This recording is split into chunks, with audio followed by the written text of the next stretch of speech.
Hi guys, welcome to Purple Angles. I'm Stephanie, And I'm Natalie. where we bring back healthy conversations. And the beauty of divergent opinions. Today, we're speaking about labels and mental states. Mental health has been a subject that's been very dear to our hearts, and we want to use Purple Angles as a way to speak about the subject with you guys and share our opinions on it. Every week, we're going to be discussing a different kind of subject related to mental health, but we want to bring first what we have seen in our practice, what we have seen in the current world when it comes to mental health. So, Steph, can you tell us a little bit about what is the current context when it comes to mental health? So we know that it affects 1 in 7 adults globally, which is quite huge. 1 to 4 or 5 American is affected by a mental illness. And what we've learned in school, like we're both pharmacists, right? We went to pharmacy school, we studied the guidelines for mental illnesses, and every mental illness is associated with different treatments, pharmaceutical treatments, and sometimes therapy. Unfortunately, a lot of people don't have access to therapy. It's still not something that is accessible to a lot of people. And what we've seen in different scientific evidence considering pharmaceutical therapies, for example, we know that antidepressants, SSRIs, are widely prescribed. However, we see only an effectiveness of 30% and sometimes even less. Sometimes it's even equal to the placebo. Same thing with other mental illnesses like schizophrenia. Up to 70% of people affected with schizophrenia and taking the drugs are still going to have symptoms. And bipolar, up to 50% of people, of patients with bipolar disorder are going to relapse within the next 2 years. So it's quite prevalent. And I don't know if you want to bring more data and other information. Yes. So just to kind of give you guys a little bit of a context, we both are pharmacists. We both have a master's in pharmaceutical sciences. So we've worked and we've been treating patients that have mental illnesses for now more than 15 years. So we see how they struggle with it. We see how they start their treatments. We see how it's going. We follow up with them on that. We treat their side effects related to the medications. And just from our own experiences as healthcare professionals in this specific industry, we have seen firsthand how the current treatments of treating mental health are not being effective. And we are actually questioning ourselves, why is it that medication is the standard of care? And why is it that the type of medication we're giving is actually not helping our patients in a way that it should be? And this is what brought us to kind of question that whole world. And I think, Stephanie, you have a very interesting circumstances that happened with you. And I'd be happy if you could share a little bit what that was. Sure. And I think when you start being affected or when it affects your close ones or even personally, that's when you start questioning even deeper and you start looking at how you used to function and what you've learned in school and say, wait a second, something's not working. So I've been affected personally with different mental states. If you want, I'll share a brief story. So when I moved to a place in Saint-Agathe-des-Monts a couple of years ago, and I was sitting at the kitchen table, and at some point I felt something, I was scared, and I look up, I call my mom, and I'm like, Mom, I'm a scientist, I'm a pharmacist. Like, she's like, yes. I'm like, no, but I do like evidence-based medicine. She's like, yes, what's wrong? So I'm like, there's a spirit on the 3rd floor. I don't know how I know, but I know. So at this point, my mind was going through the algorithm of treatment because that's what we learned in school. So I'm like, okay, I'm probably hallucinating, psychosis, schizophrenia or something. I was actually selecting the drugs that I would choose. And I'm like, whoa, wait a second. What am I doing here? And my mom, I guess I'm grateful because my mom referred me to a Reiki healer that kind of understood this and considered it normal. So it led me to question the whole normality of things. And I'm like, what are we doing? What is mental states or illness, or what is all of this? And my own personal experience led me to dive into it. I'm like, okay, wait a second. And the guidelines were not considering personal growth, food, supplements. Could that even impact mental illness? Is it all connected? Is it separated? So something was off in this whole in this whole concept of treating mental illness and the brain and separating the brain from everything else, from the environment, from social aspects, etc. So it really made me realize when I dived into it and I got in a state where I was able to manage all my symptoms, I was able to feel better, I was able to not have these symptoms anymore and continue being alive basically without pharmaceutical drugs. So I'm like, wait a second, if it's possible for me without pharmaceutical drugs, with different foods, self-healing and stuff like that, it's possible. Then what are we doing? What is a mental illness? And I think, Natalie, you two have different experiences. I think if you want to share maybe your take on this and your Yeah, experiences that led you to question. I've been very, I would say, let's say, affected by the mental health world for a number of years now. And it initially started with my experience with well, I would say heroinoman that were taking medication at the pharmacy that I was working at. So I was treating people that had drug addictions, severe drug addictions, by giving them medication that would allow them to not have to take drugs and be able to have a stable, normal life. And I was in contact with those patients every single day. So I developed not beyond a patient pharmacist relationship. It became way more personal. And I did this for almost 8 years, if not more, working specifically with that type of clientele. And what I noticed and what kind of really affected me when it came to mental health and when it came to mental health treatment is that 99% of those patients that had drug addictions, that were having medication for mental health issues, whether it was anxiety, insomnia, depression, schizophrenia, bipolar disease, and it's way more prevalent in that type of population than it is in your average middle class person, for example. And what I noticed, and something that I had to deal with them on the daily, is the type of traumas they had, the type of traumas they've lived as a child, as a teenager. Most of the time, I would say 99% of the time, they had severe trauma in their childhood. And it was directly linked to how they were behaving, why they started taking drugs, why did they become addicted, why it was hard for them to stop taking that medication.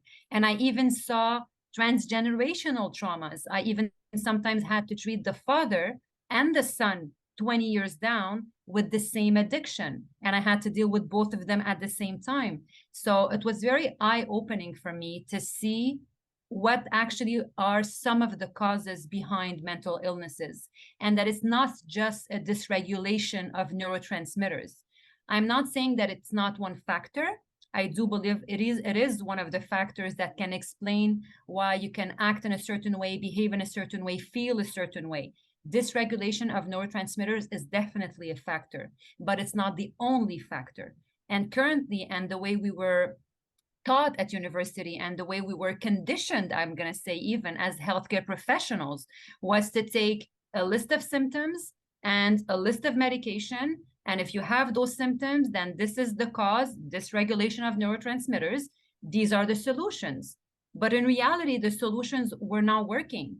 If I come to you and I tell you, well, here's a brand new car for you, one out of, every time you're going to drive it, 1 out of 3 times, it might take you from A to B, but the other 2 times, not going to work. Will you buy that car? Of course you won't. Who's going to do that?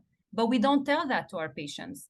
And so for me, kind of seeing that approach and seeing the baggage, the history, the trauma, the transgenerational trauma, the inner child wound that has not been treated, the social, psychological, all those components that were present in those patients that were not necessarily taken care of, and that I somehow felt responsible a little bit for, and I was kind of trying to help them with that, opened my eyes on mental health in a way that I think maybe other pharmacists or other healthcare professionals didn't have the chance to see. I also worked with psychiatric patients as well in different settings. I've worked with HIV patients in specific settings. I've worked with cancer patients as well. So this is where you see how life circumstances and events and again, what has happened in your past can have an impact on your mental health. And most of the times in those types of populations that you'll see a higher prevalence of mental illnesses. So for me, this is where it started. This is where I felt like I had a calling a little bit when it comes to mental health, to kind of see how we can better that type of approach. I guess mainly initially as a healthcare professional, but with time, I've also had my share of experiences. I've had history in my family of mental illnesses. I've had my own personal experience with mental health, and that kind of brought me to dig deeper into the components of psychological, social, and inner child wounds and trauma, to kind of better understand that, to help myself, but to also help other people around me. And this is where we kind of bonded, I think, you and I, on this specific subject. And I would be happy if you would share with everyone where we stand today when it comes to mental health, when it comes to mental illnesses, and what we are looking to kind of do in the next few, Yes. and this next journey that we have together. Yes, absolutely. So obviously we questioned a lot, because when we look at if we look at the pharmaceutical drugs that are targeting a specific neurotransmitter, and we're like, if that's not working, then we don't really know the real cause. Because otherwise, if that was really, schizophrenia was really a dopamine issue, or ADHD was really XYZ, or serotonin was the issue for depression, then the pharmaceutical drugs targeting that should work close to 100% of the time, where they don't. So we questioned the root causes, but we also then questioned the whole concept of illness. Then what is an illness? Is it really just something that is forever? Is it something that is genetic? Is it, because if we don't understand what's happening, can we really consider it an illness and then put people in that category and say, you have schizophrenia and this is what it is, the drugs are not going to work, maybe 70% of the time or 30% of the time, and then put these people on that kind of line? So we both don't believe in the concept of mental illness, because we're seeing that there's ways on a personal and professional standpoint where we can heal and change that state and become better and feel better also. So it's more of a state of mind. So we call them mental state instead of calling them mental illnesses, because it's not static. There's always going to be challenges, traumas. And yes, traumas do cause biochemical changes within the body, which then becomes a cycle. And it's about looking at different things and trying to explore your whole environment, your food and everything to really heal. And it's a state. So if you're moving, if you're going through a divorce, it's not easy. It's not going to be easy, but does that mean that you have an illness that is going to be chronic and that it's forever and that you have to take this drug? Or there are other ways to help you so that next time you go through a challenge, because that's part of life, then you're able to sustain and able to go through it in an easier way, because you have the right tools next to you. We're not only telling you, listen, you have this, that's the label based on your symptoms, that's the drug that goes with it based on the guideline, and that's what you should take. So it really changed the way we see things, and that's where we're wanting to bring this to the world, and starting with sharing our beliefs and the understanding that we have, and the perceptions that we have about mental states and the whole concept of labels and mental illnesses. And one point I definitely want to bring as well is we want to dig a little bit deeper when it comes to the root causes of mental health. We've spoken a little bit before about all the different causes we've seen in our practice or in our personal experiences. But I believe we need to be able to dig deeper. And when we've done research on that, we know that there are so many causes related to mental health, from a biochemical standpoint, from trauma standpoint, from psychological, from financial, from educational, from transgenerational. There are so many causes to the states of mental health that it's something we need to dig a little bit deeper into. And we don't want to stop at medication. We don't want to stop at just psychotherapy. I think we need to be able to take a patient, a human being, a person, and help them kind of take into account all that sphere and how to approach that in a way that's going to help them get better and be able to live with that and be able to to move forward without necessarily having all the side effects of medication or all the side effects of the trauma itself.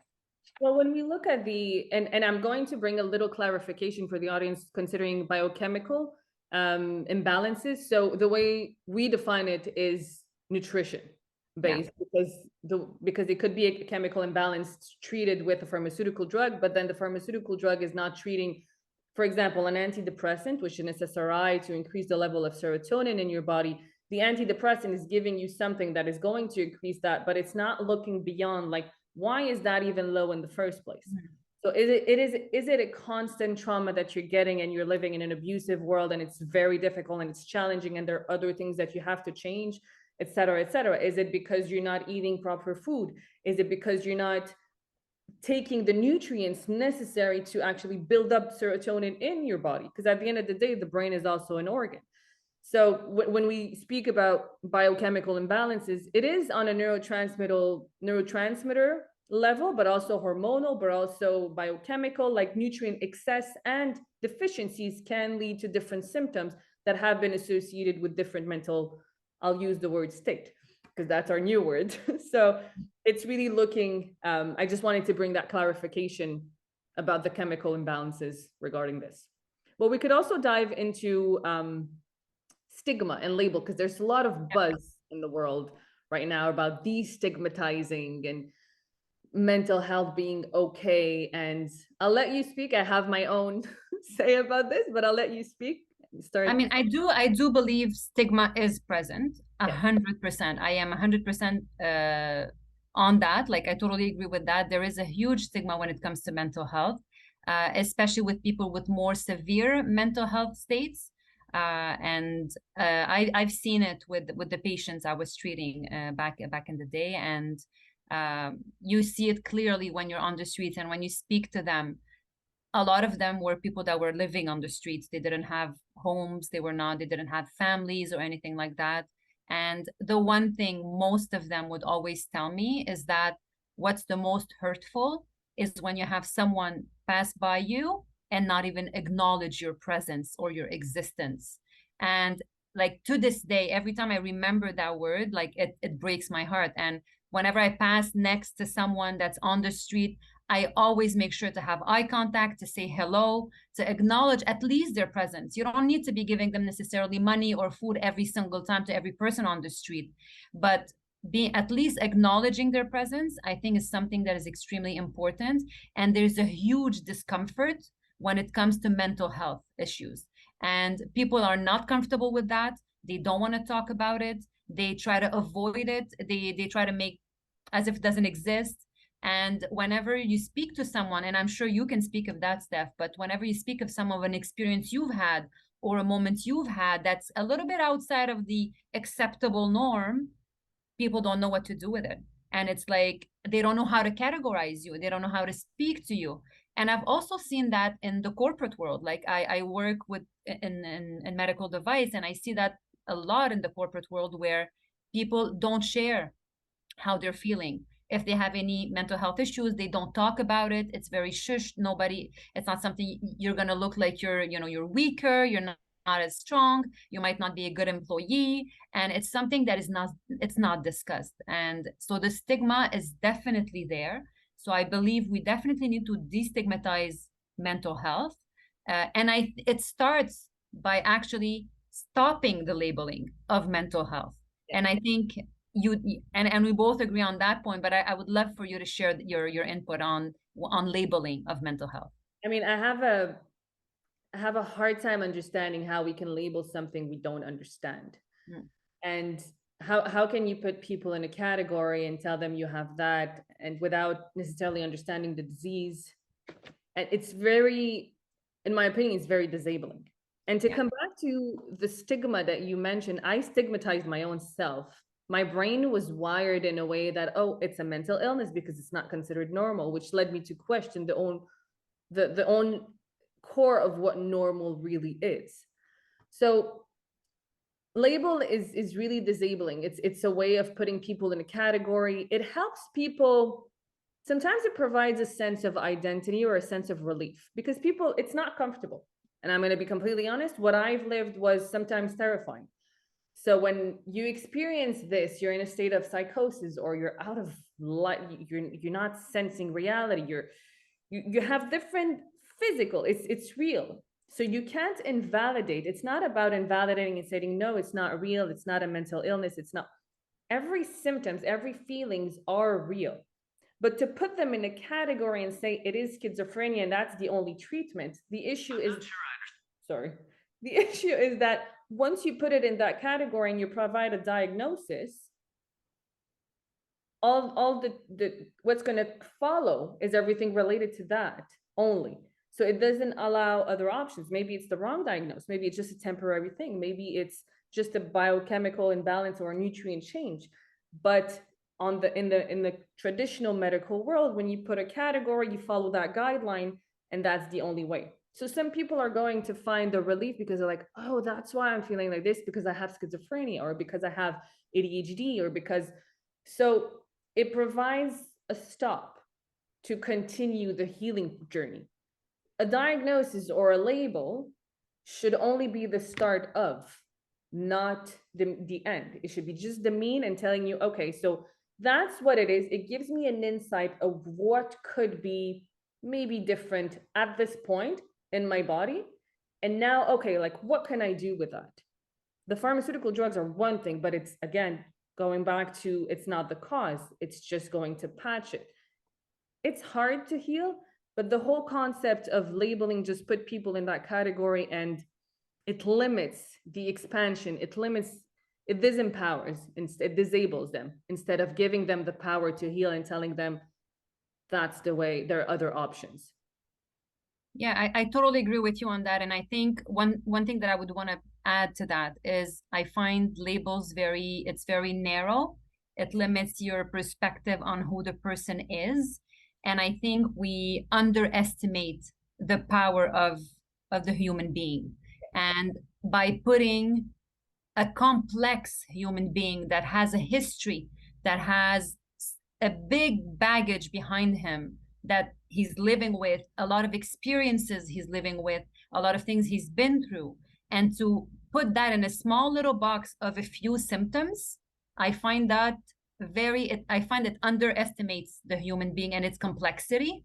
And I think that we are limiting the healing of the patient. We're limiting the healing of that human to a definition. And definitions can be comforting, and we see that a lot. And especially with the access, like with social media, with the internet, people are going online, putting their symptoms in, and they're auto-diagnosing themselves, and they find some type of relief in that because you feel like you are part of a specific group. You feel like you're connecting with people that are similar to you or have the same symptoms as you. It brings you some type of clarity because you don't feel like you're alone in this. But at the same time, you're also limiting your healing, and you're not allowing other perspectives, other treatments, other possibilities of causes, of ways to heal those causes, to make you feel better, and then evolved in a way that you are not simply this one little thing in a box. And that's why I think that labels are limiting healing in our patients and in the human being. And this is where we come in, and we need to share the information we have. We need to share the research stuff you've developed and keep this conversation going, and not limit ourselves to a definition and a label. Absolutely. I think it's about empowering, and the belief to heal is the first step that's going to allow people to take that journey and say, no, I will not accept just a definition and stay unwell and depend on something. I want to be free and be able to, I'm just like everyone. That's how I start one of my books. And I'm like, refuse anything else you were told, you're normal. So starting with this, and then letting go of the labels, because as you clearly said, labels really limit healing, and taking that journey of self-discovery and allowing to feel and understand that it's not about invalidation. There's nothing that's wrong. It is challenging. Some symptoms are very difficult to experience, but there's always a way, and there's always options. Thank you. Thank you. I think that closes well. See you next time. Yes. Thank you so much. Don't forget to subscribe. Let us know your comments and see you at the next podcast.